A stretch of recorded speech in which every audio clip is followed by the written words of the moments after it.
Continuamos con La Noche.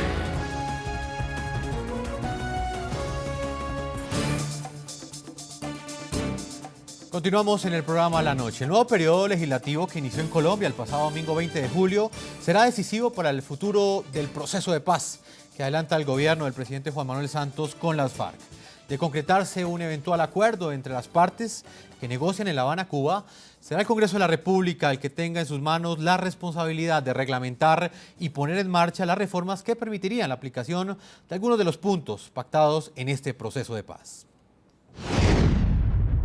Porque la paz es el valor supremo de toda sociedad. Tal como ocurrió en la pasada campaña presidencial tras la que resultó reelegido Juan Manuel Santos como mandatario de Colombia, el tema de la paz también será el eje central del nuevo periodo legislativo. El nuevo Congreso, instalado por el jefe de Estado el domingo 20 de julio, es el que tendrá la responsabilidad de discutir y aprobar las reformas que materialicen el eventual acuerdo de paz entre el gobierno y la organización terrorista de las FARC, cuyas negociaciones iniciaron hace 20 meses en La Habana, Cuba. El nuevo Congreso, eso esperamos, tendrá en sus manos la enorme responsabilidad de apoyar la implementación de los acuerdos y de legislar para una nueva nación, la nación del posconflicto.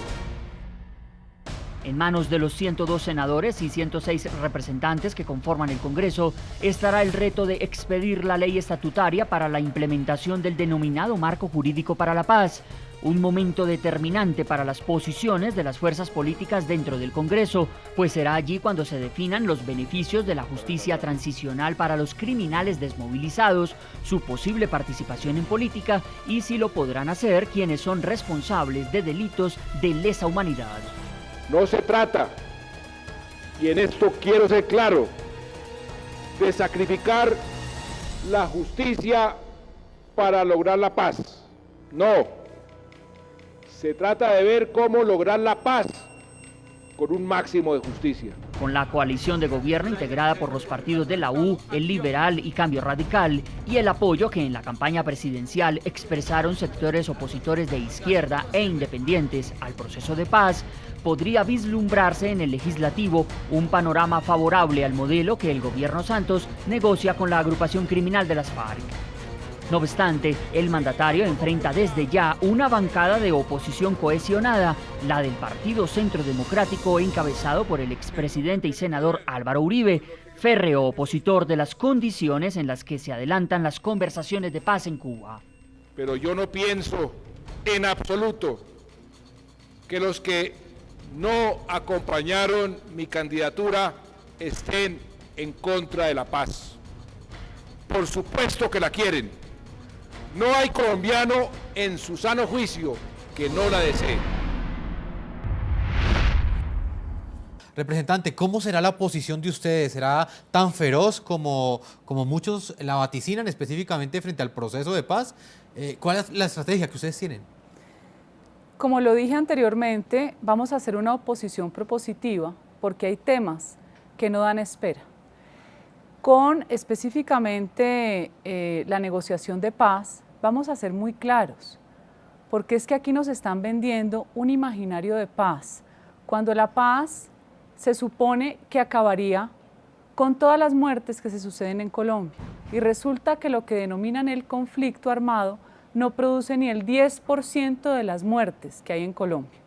Las muertes se producen por riñas, por venganzas, o sea que hay una conducta en la sociedad que está teniendo unos rasgos de sociedad criminal que se derivan de otras causas distintas a las del conflicto. Entonces pongamos en orden las reglas del juego. Si se firma la paz, no significa que vayamos a hacer una sociedad en paz. Una sociedad en paz se construye con justicia, con educación, rompiendo las cadenas de pobreza, dándole oportunidad a la gente para que pueda salir adelante.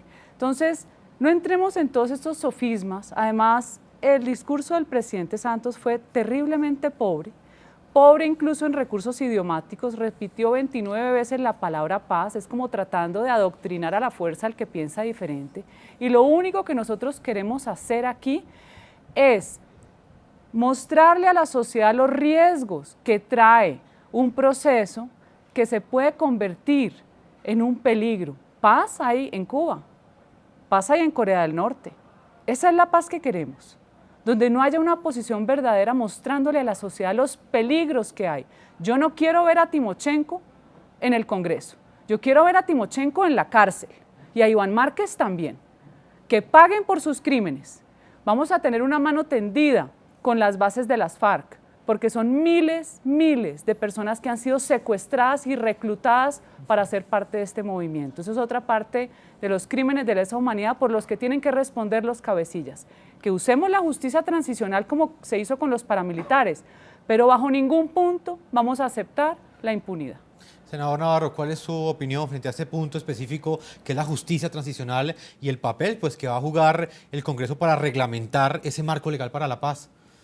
Bueno, yo creo que un trino que usted leyó, el segundo se leyó ahora al final del segmento pasado, responde a lo que yo creo que es lo que va a pasar. Va a haber dificultades, pero finalmente vamos a llegar al fin del conflicto.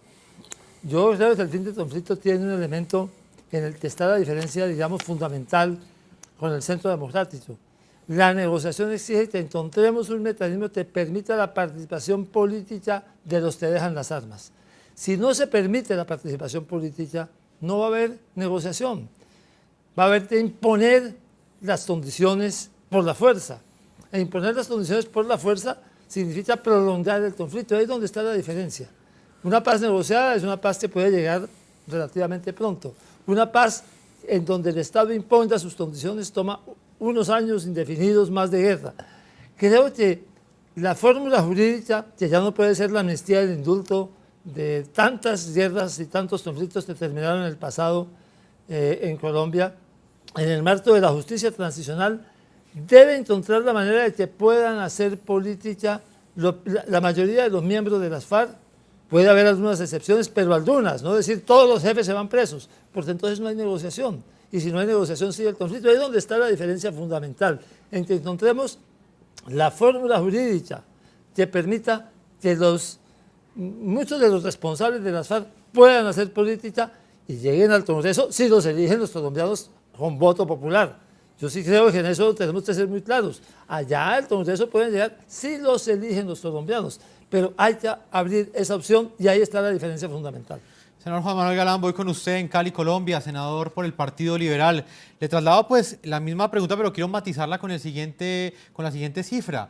En las pasadas elecciones presidenciales quedó claro que el candidato que defendía tesis opuestas pues, a este proceso de paz, el candidato que cuestionaba el modelo de paz que defiende o ha defendido el presidente Juan Manuel Santos, pues este candidato tuvo casi cerca del 50% de los votos. O sea, fue una votación muy dividida.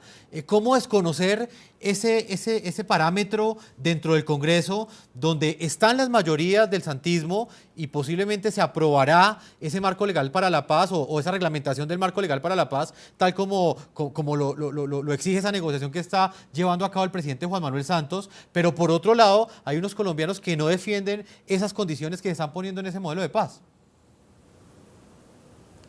Pues indudablemente esos colombianos que no comparten de alguna manera el proceso de paz, pues obviamente tienen hoy un espacio de representación en el Congreso de la República. Ese espacio hay que reconocerlo y hay que respetarlo porque eso es lo que cabe en un régimen democrático, no en un régimen ni caudillista ni en un régimen autoritario. Y con esos colombianos también hay que trabajar para construir la paz. Ahorita en la negociación viene un capítulo que para mí es el más importante de los capítulos, con el punto agrario, con el punto de participación política, con el tercer punto de narcotráfico, donde ya se llegaron a unos preacuerdos. Viene el cuarto punto, que es el de víctimas.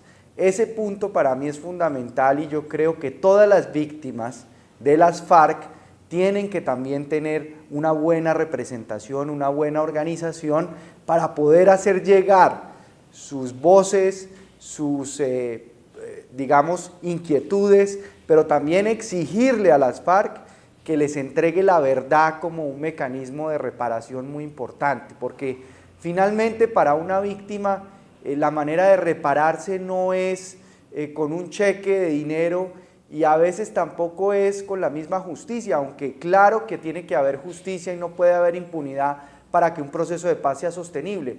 Pero lo que tenemos que garantizar para las víctimas de las FARC es que las FARC les entregue la verdad como instrumento de reparación y sepan esas víctimas en qué condiciones fueron asesinados sus seres queridos, dónde están sus restos, por qué fueron asesinados. Todo esto es lo que nos va a permitir, digamos, sanar las heridas que tenemos los colombianos del pasado, pasar la página y poder trabajar más unidos para construir esa paz pues, que le queremos dejar a las próximas generaciones de colombianos, un país no como en el que hemos vivido muchos, de conflicto, de sangre, de muertos, de huérfanos, de viudas, sino un país de mayor conciliación. Señor Galán, ¿y usted cree probable que las FARC accedan a entregarle esa verdad a las víctimas? Porque lo último que hemos podido leer es que por un lado, pues las FARC, lejos de reconocer a sus víctimas, pues continúan asegurando que ellos son también víctimas dentro de lo que ha sucedido en el contexto del conflicto armado en Colombia, y por el otro lado vemos que este capítulo de víctimas no solamente tiene a las víctimas de las FARC, sino que prácticamente están atomizadas todas las víctimas. No entendemos pues por qué razón involucraron también a las víctimas del Estado, justamente pues que son víctimas que tienen que ser reconocidas también, y víctimas del paramilitarismo cuando es una negociación con las FARC. ¿Usted cree que las FARC están están en sintonía con lo que usted está planteando? Pues yo espero que las FARC, en la medida en que el proceso de paz siga avanzando, entiendan que para que logren, digamos, concluir exitosamente este proceso de paz y de negociación en el cual están con el gobierno, tienen que entregar la cuota de verdad que están esperando las víctimas del conflicto armado interno en Colombia y que están esperando sus víctimas.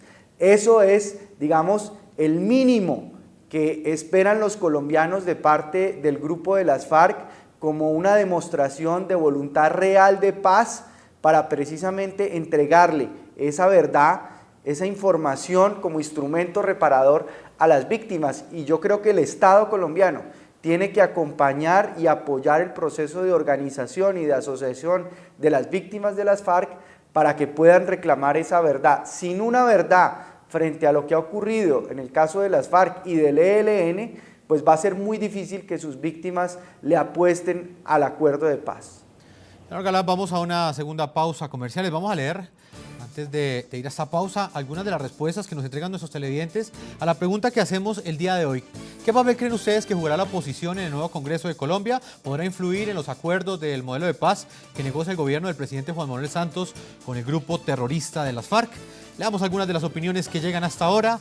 Óscar Sánchez nos dice que el Congreso debe velar por la reparación de las víctimas y para que no haya impunidad con los terroristas de las FARC, con o sin oposición. Roberto Castillo nos dice a esta hora, bueno, que por ahora para él está sorprendido, llegó con muchas propuestas del Congreso y este trabajo serio traerá créditos ante el país. Buena estrategia. Son las opiniones de algunos de nuestros televidentes. Vamos a una segunda pausa comerciales y cuando regresemos seguiremos analizando cuál será el papel y cuáles serán los principales retos que tendrá el Congreso colombiano, que inició sesiones el pasado 20 de julio y formalmente pues ya están trabajando en sus comisiones tanto en el Senado de la República como en la Cámara de Representantes. Ya regresamos a la tercera y última parte de este programa La Noche.